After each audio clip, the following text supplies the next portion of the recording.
Eshwarappa. KS ಈಶ್ವರಪ್ಪನವರು BJP ಪಕ್ಷಕ್ಕೋಸ್ಕರ ಸಂಪೂರ್ಣವನ್ನ ತ್ಯಾಗ ಮಾಡಿದ್ದಾರೆ.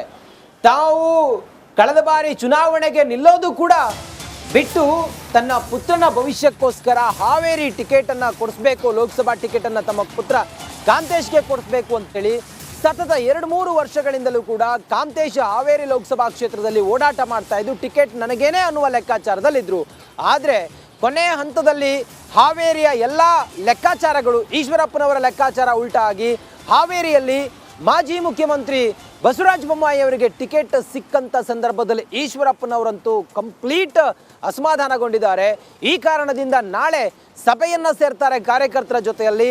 ನಾಳೆ ತಮ್ಮ ಮಗನನ್ನ ಪಕ್ಷೇತರವಾಗಿ ಏನಾದರೂ ಶಿವಮೊಗ್ಗದಲ್ಲಿ ಕಣಕ್ಕಿಳಿಸಬೇಕಾ ಅನ್ನೋದ್ರ ಬಗ್ಗೆ ಚಿಂತನೆಯನ್ನ ಮಾಡ್ತಾರೆ.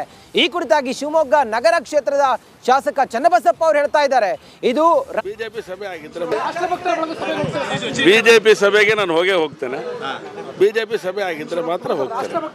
ರಾಷ್ಟ್ರಭಕ್ತರ ಸಭೆ ಕರೆದ, ನೀವು ಕೂಡ ರಾಷ್ಟ್ರಭಕ್ತರು, ಬಂಜಾರ ಸಮುದಾಯ ರಾಷ್ಟ್ರಭಕ್ತರ ಬಳಗದ ಸಭೆ, ಭಾರತೀಯ ಜನತಾ ಪಾರ್ಟಿಯ ಸಭೆ, ಇದೆಲ್ಲ ರಾಷ್ಟ್ರಭಕ್ತರು ಭಾರತೀಯ ಜನತಾ ಪಾರ್ಟಿನೇ ರಾಷ್ಟ್ರಭಕ್ತರು ಇರುವಂಥ ಜಾಗ.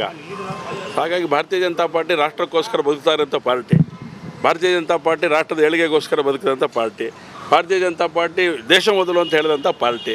ಸೊ ಹಾಗಾಗಿ ದೇಶ ಮೊದಲು ಅಂತ ಹೇಳಿದಂಥ ಕಾರ್ಯ ಮಾಡಲಿಕ್ಕೋಸ್ಕರ ನಾವೆಲ್ಲೂ ಕೂಡ ಕಂಕಣಬದ್ಧರಾಗಿ ಸನ್ಮಾನ್ಯ ರಾಘವೇಂದ್ರ ಅವರನ್ನು ಗೆಲ್ಲಿಸುವಂಥ ಕೆಲಸವನ್ನು ಈಗಾಗಲೇ ಭಾರತೀಯ ಜನತಾ ಪಾರ್ಟಿ ಅಭ್ಯರ್ಥಿ ಘೋಷಣೆ ಆದಮೇಲೆ ಅವರನ್ನು ಗೆಲ್ಲಿಸುವಂಥ ಕೆಲಸವನ್ನು ಮಾಡಬೇಕಾದ್ರೆ ನಮ್ಮ ಜವಾಬ್ದಾರಿ ಇದೆ. ಆ ಕೆಲಸವನ್ನು ನಾವು ಮಾಡೇ ಈಶ್ವರಪ್ಪ ಹೇಳ್ತಿರೋದು, ನನ್ನ ಜೊತೆಲಿ ಇರೋರು ಅಭಿಮಾನಿಗಳು ನನ್ನ ಜೊತೆ ಬಂದೇ ಬರ್ತಾರೆ. ಅಲ್ಲ, ಅವರು ಭಾರತೀಯ ಜನತಾ ಪಾರ್ಟಿ ಗೆಲ್ಲಿಸ್ಲಿಕ್ಕೋಸ್ಕರ ಇಷ್ಟು ವರ್ಷ ಕೆಲಸ ಮಾಡಿರೋರು ಅವರು.